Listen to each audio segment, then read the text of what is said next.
오늘 성경에 예수님께서는 제자들에게 너희에게 평안이 있었으면 좋겠다.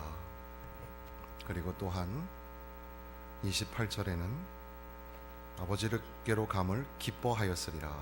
기쁨. 그리고 29절에는 일이 일어날 때 너희로 믿게 하려 함이라. 믿음. 그래서 예수님께서는 제자들의 평안과 기쁨과 믿음에 관심을 가지고 가르치고 계십니다.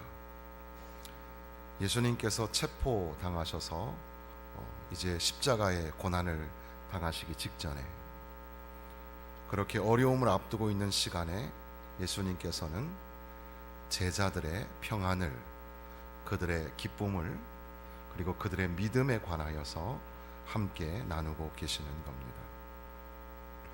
그러니까 만약에 우리가 내일 체포당해서 고난을 받게 될 것을 알고 있다면 우리의 마음속에 평화가 있을까? 우리 마음속에 기쁨이 여전히 있을까?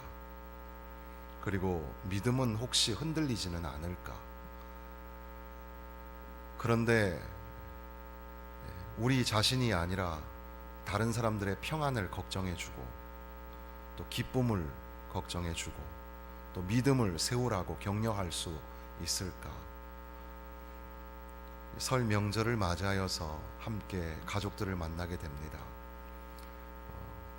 일가 친척들을 만나고, 또 이제 시골에서 또 다른 곳에 살던 자녀들이 우리에게 찾아오기도 하고, 또 우리가 또 그렇게 내려가 보기도 하고, 그런 가운데에 우리 가족들, 나도 평안과 기쁨과 믿음에 서야 하겠지만 우리 가족들도 하나님이 주시는 참된 평화를 누리게 하여 주옵소서.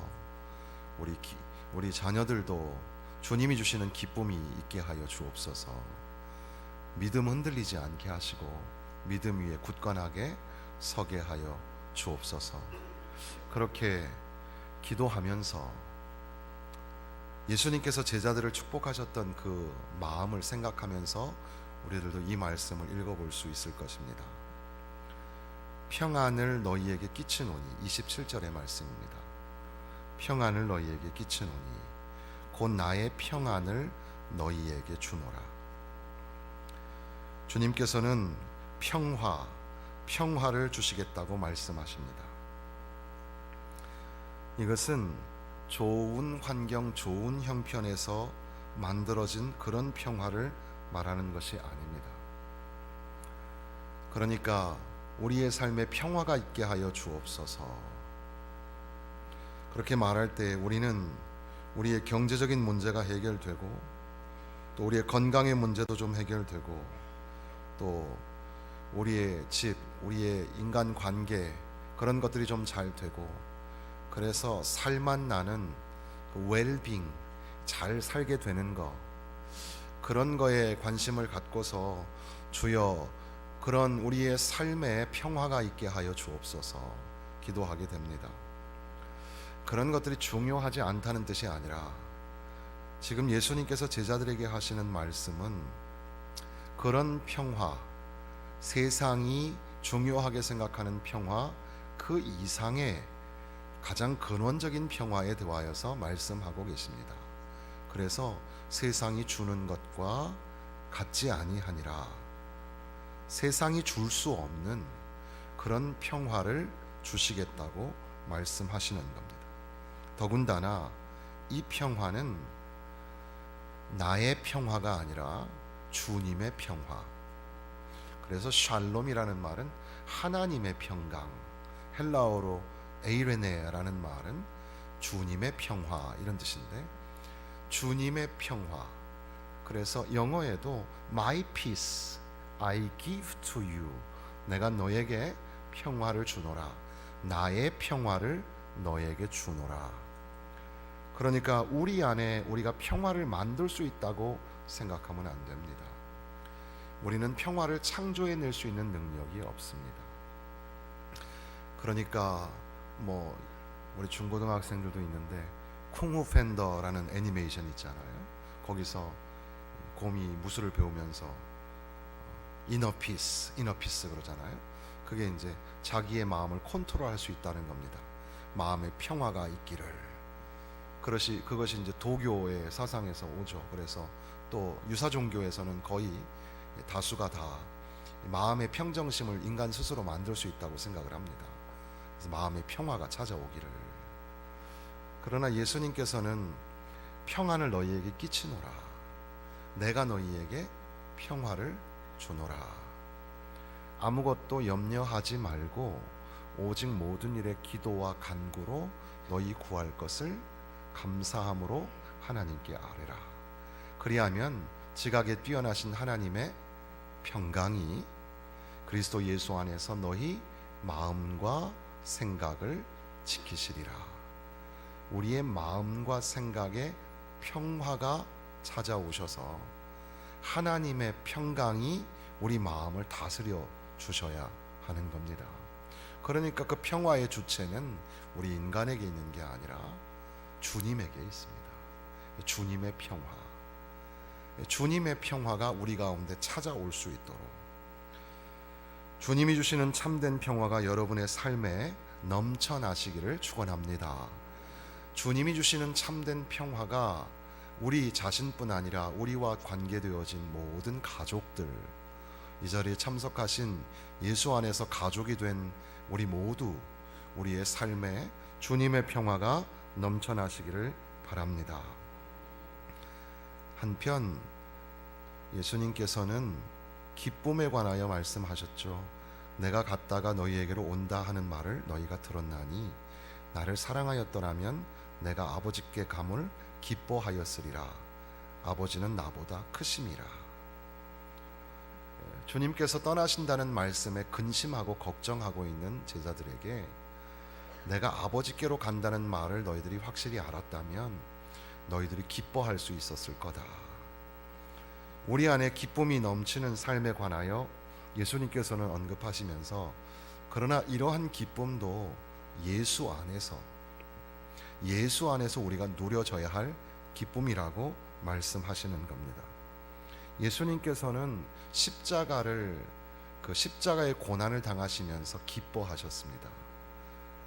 그것이 쉬웠기 때문이 아니라 그 십자가의 고난이 말로 다할 수 없는 고통이었지만 장차 그 앞에 있는 기쁨을 생각하시고 그 십자가의 고난을 견디어내셨던 겁니다. 그래서 우리가 알고 있는 것처럼 히브리서 12장 말씀에 보면 믿음의 주여 또 온전하게 하시는 이인 예수를 바라보자. 그는 그 앞에 있는 기쁨을 위하여 십자가를 참으사 부끄러움을 개의치 아니하시더니 하나님 보좌 우편에 앉으셨느니라. 주님께서는 십자가의 그 고난을 감당하시면서 조롱과 핍박과 부끄러움을 개의치 아니하신 것, 그것은 그 앞에 있는 기쁨이 있었기 때문에 그 기쁨을 위하여서 참으셨다는 말씀입니다.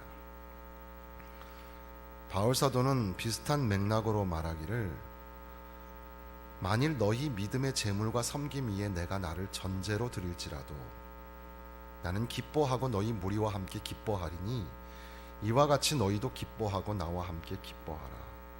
예수를 위해서 내가 죽는다고 해도 기쁨을 내가 가지고 있다. 너희도 주 안에서 기뻐하라.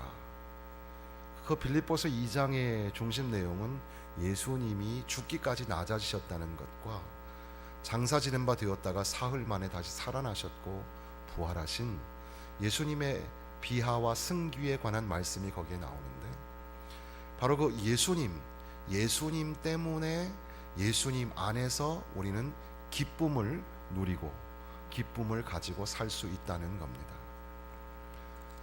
그래서 다시금 빌립보 교회 성도들을 향하여서 주 안에서 항상 기뻐하라. 주님 안에서 항상 기뻐하라. 내가 다시 말하노니 기뻐하라.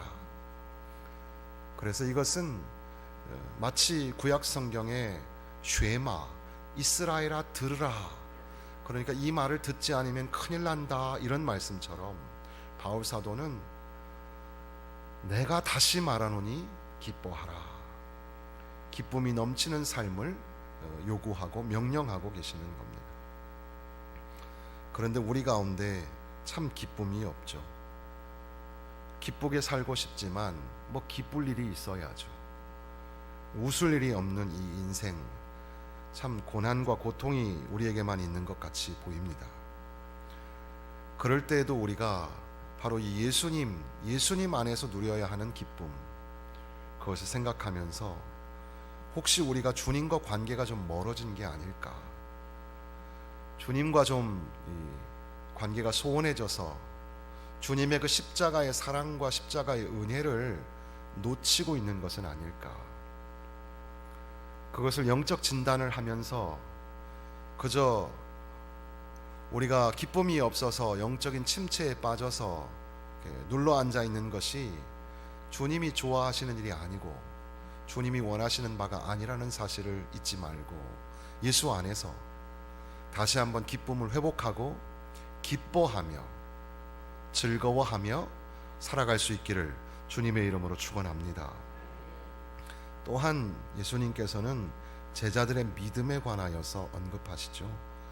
이제 일이 일어나기 전에 너희에게 말하는 것은 일이 일어날 때에 너희로 믿게 하려 함이라. 믿음이 참 중요합니다. 믿음이 없이는 기쁨과 평화를 누리기가 어렵습니다. 믿음으로, 오직 믿음으로 살아야 합니다. 오직 의인은 믿음으로 말미암아 살리라. 믿음으로. 그래서 14장 1절에도 너희는 마음에 근심하지 말라. 하나님을 믿으니 또 나를 믿으라. 하나님을 믿는 믿음, 그리고 예수 그리스도를 믿는 믿음이 참 중요합니다. 믿음으로 사시기를 축원합니다. 우리가 교회에 와서 예배를 드리고 여러 가지 종교적인 열심을 갖는다고 해도 그 안에 믿음이 없을 수가 있습니다. 예수 믿는 믿음이 있어야 하는데 예수 믿는 믿음이 없이 껍데기만 가지고 있는 그런 형식적인 종교인이 될 수가 있습니다. 예수님을 믿고 예수님을 따라가는 주님의 제자, 참된 제자의 삶을 살아가야 합니다. 이 말씀은 이 본문의 맥락으로 보면 13장 19절에도 지금부터 일이 일어나기 전에 미리 너희에게 일러두면 일이 일어날 때 내가 그인 줄 너희가 믿게 하려 함이로라. 일이 일어날 거다. 어떤 사건이 일어날 텐데 그때 너희는 내가 그인 줄 믿어야 한다. 예수님이 이제 체포당하시고 예수님이 십자가에서 말로 다할 수 없는 그런 고난 중에 죽임을 당하게 될 겁니다. 제자들은 두려움과 공포에 쌓이게 될 것이죠. 뿔뿔이 흩어지게 될 겁니다. 그런 일이 벌어졌을 때 예수 믿는 믿음을 버리지 마라. 주님이 사흘 만에 다시 살아나시고 제자들에게 보여주실 겁니다. 그리고 이제 약속하신 성령이 임하셔서 박해중에 있는 이 예루살렘 교회는 유대와 사마리아로 온 땅으로 펼쳐져 나가게 될 겁니다. 그때에 예수 믿는 믿음을 놓지 마라. 그러니까 제자들은 지금 예수님이 말씀하고 계시고 지금 3년 남짓 그렇게 예수님을 따라다니면서 예수님의 하신 역사를 보았는데 그럼에도 불구하고 예수님은 다시 제자들에게 나를 믿으라 말씀하시는 것을 우리가 유념해야 합니다. 우리가 신앙생활을 굉장히 오래 했다고 생각하시겠지만 그러나 틈틈이 우리는 예수 믿는 믿음을 버리고 살 때가 많습니다. 예수 믿는 믿음이 참 중요합니다. 예수를 믿는 믿음이 있어야 주님 안에서 기쁨을 누리고 주님이 주시는 평화를 얻을 수가 있습니다. 이 말씀을 조금 우리에게 적용하기 위해서 좀 광의적인 해석을 해본다면 평상시에는 우리 모두가 다 믿음 있는 사람 같습니다. 믿음 있는 말을 하고 믿음 있는 행동을 합니다. 그런데 지금 예수님이 말씀하신 것처럼 일이 일어날 때에 너희로 믿게 하려 함이라. 일이 생겼습니다. 문제가 생겼습니다. 올 한 해에도 무탈하게 모든 일들이 평탄하고 형통하게 되면 참 좋겠습니다. 그러나 예기치 못한 사건이 벌어지고 생각하지 못했던 일들이 터졌을 때, 그때 여러분들은 믿음으로 반응하실 수 있겠습니까? 오직 예수 믿는 믿음 붙잡고 흔들리지 않는 믿음으로 여전히 신앙을 견고히 세우면서 살 수 있겠습니까? 그때 그 일이 일어났을 때 너희로 하여금 나를 믿게 하려 함이라. 그러니까 큰 파도가 치고 풍랑이 일 때, 그때에도 예수님 때문에 내 영혼 평안해,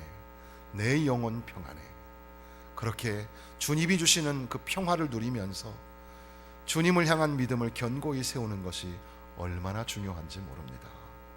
그래서 우리 가족들 명절에 맞이하여 인사할 때 주여 평화가 있기를 원합니다. 주여 기쁨이 있기를 원합니다. 주여 믿음이 견고히 세워지기를 원합니다. 그렇게 축복하며 기도해 주어야 할 것입니다. 주 예수를 믿으라. 그리하면 너와 내 집이 구원을 얻으리라.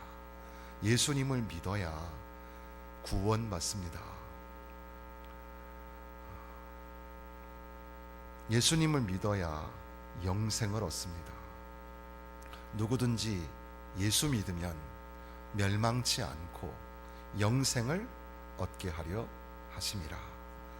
예수 믿는 믿음, 그 믿음이 우리 가운데 세워질 때 비로소 우리는 오늘 주님이 말씀하시는 이 기쁨과 평화, 이것을 누리면서 주님 안에서 승리하는 삶을 살 것입니다. 16장 33절에도 보면 이것을 너희에게 이르는 것은 너희로 내 안에서 평안을 누리게 하려 함이라. 세상에서는 너희가 환난을 당하나 담대하라. 내가 세상을 이기었노라.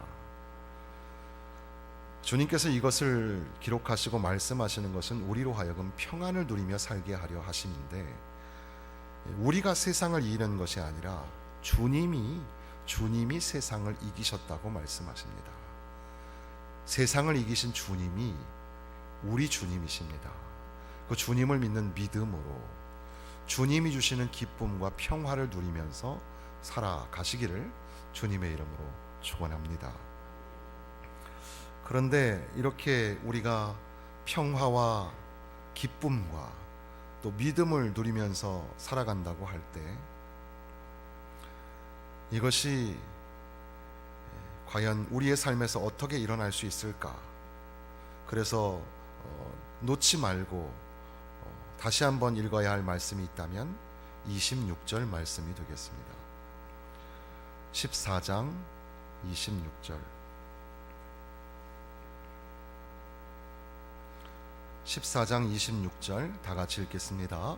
보혜사 곧 아버지께서 내 이름으로 보내실 성령, 그가 너희에게 모든 것을 가르치고 내가 너희에게 말한 모든 것을 생각나게 하리라. 그러니까 예수님의 제자들에게 믿음이 다시 굳건히 세워지고 참된 기쁨과 평안이 그들의 삶에 일어나게 될 때에 특별히 일어나는 사건이 있는데, 그것이 바로 성령을 만나는 사건입니다. 보혜사 성령이 너희 가운데 임하시면 바로 위로자가 되시는, 조언자가 되시는, 그리고 우리와 함께하여 주시는 그 성령 때문에 우리는 믿음을 세우고 그 성령 안에서 기쁨을 회복하고 성령이 평화를 우리에게 가져다 주신다는 겁니다. 그러니까 성령 충만한 삶이 얼마나 중요한지 모릅니다. 우리 가정에 또 2019년도 한 해에 성령 충만한 삶을 사시기를 주님의 이름으로 축원합니다. 성령님이 오시면 예수님을 섬길 수 있는 그런 능력을 우리에게 주십니다. 성령님이 오시면 예수님과 제자들 사이에 친밀한 교제가, 부활하신 예수님을 새로 만나는 그런 교제가 생겨나게 될 겁니다. 성령님이 오시면 이제 제자들은 하나님 아버지와 연합되는 신비한 연합을 경험하게 될 것입니다. 성령님이 오시면 예수님의 가르침에 대하여서 사랑으로서 순종하는 일들을 감당하게 될 것입니다. 성령님이 오시면 이 17절 말씀에 보시면 그는 진리의 영이라 세상은 능히 그를 받지 못하나니 이는 그를 보지도 못하고 알지도 못함이라. 그러나 너희는 그를 아나니 그는 너희와 함께 거하심이요 너희 속에 계시겠음이라. 우리와 함께 거하시고 우리 속에 계시는 성령님께서 우리로 하여금 그 모든 것들을 깨달아 알게 하시고 가르쳐 주시는 그 하나님의 역사가 있다는 것입니다. 성령님이 오시면 27절에 우리가 먼저 이 말씀을 나눴던 것처럼 주님이 주시는 참된 평화를 누리게 될 것입니다. 성령께서 우리에게 샬롬, 평화를 주시는 것입니다. 평화를 추구하지 않는 사람이 있을까요? 우리 모든 사람은 다 평화를 얻기를 원합니다. 그런데 이 평화는 성령이 함께 하셔야만, 성령을 통해서만 우리 가운데 임하게 되는 것을 잊지 말아야 합니다. 그러므로 성령 충만하게 하여 주옵소서. 성령 충만한 가운데에 주님이 주시는 참된 기쁨과 주님이 주시는 평화를 누리면서 살게 하여 주옵소서. 이렇게 기도하게 되는 겁니다. 성령이 충만하면 권능을 받아서 이제는 예루살렘과 유대와 사마리아와 땅끝까지 이르러 성령의 역사를 따라서 섬기며 감당하며 살아가게 될 것입니다. 가만히 생각해 보면 우리 안에 믿음이 참 부족함을 고백하게 됩니다. 여호와를 신뢰하라, 여호와를 의지하라. 여호와를 의지하고 신뢰하는 사람이 물가에 심기운 나무 같다 그랬습니다. 사람의 힘을, 환경을, 물질을 의지하고 하나님에게서 멀어져 간 사람은 사막의 떨기나무 같다 그랬습니다. 하나님 의지하는 사람은 하나님 말씀 붙잡고 사는 사람입니다. 하나님 의지하는 사람은 하나님 앞에 회개하며 나아가는 사람입니다. 하나님을 신뢰하고 하나님을 믿는 사람은 우리 인간의 한계를 알고, 그래서 우리는 감당할 수 없으나 하나님은 하실 수 있다고 전능하신 하나님을 의지하는 것. 그래서 잠언 3장에는 여호와를 신뢰하라, 사람의 힘을 의지하지 말고 여호와를 신뢰하라. 그리하면 주께서 너희에게 평강을 더하시리라. 하나님이 우리와 함께하여 주셔야만, 하나님을 절대적으로 신뢰하는 믿음을 가져야만 우리에게 평화가, 기쁨이 찾아오게 된다는 겁니다. 그러므로 믿음이 약해지고 또 우리가 한계점을 만날 때마다 성령이여, 성령이여 함께하여 주옵소서. 혹시 우리가 자꾸 낙오되고 넘어지고 시험에 들 때마다 지금 내 안에 내주하시는 성령님께서 역사하여 주시고 힘을 더하여 주실 때에 내가 이 모든 고비를 이길 수 있습니다. 성령으로 역사하여 주옵소서. 그렇게 다시 한번 주께 매달려 살아야 될 줄로 믿습니다. 올 한 해 우리는 구정이 있어서 이렇게 설에 다시금 새해 인사를 합니다. 새해에는 복 주시기를 원하시고 은혜 주시기를 원하시고 평강 주시기를 원하시는 하나님 때문에 그렇게 복과 은혜와 평강을 풍성하게 누리시기를 바랍니다. 그것을 오늘 예수님의 말씀을 통해서 인사말을 바꿔본다면 새해에는 하나님의 평강이 임하시기를 바랍니다. 새해에는 하나님의 기쁨이 넘치시기를 바랍니다. 새해에는 믿음으로, 그러면 그럴수록 더 믿음으로 사시기를 바랍니다.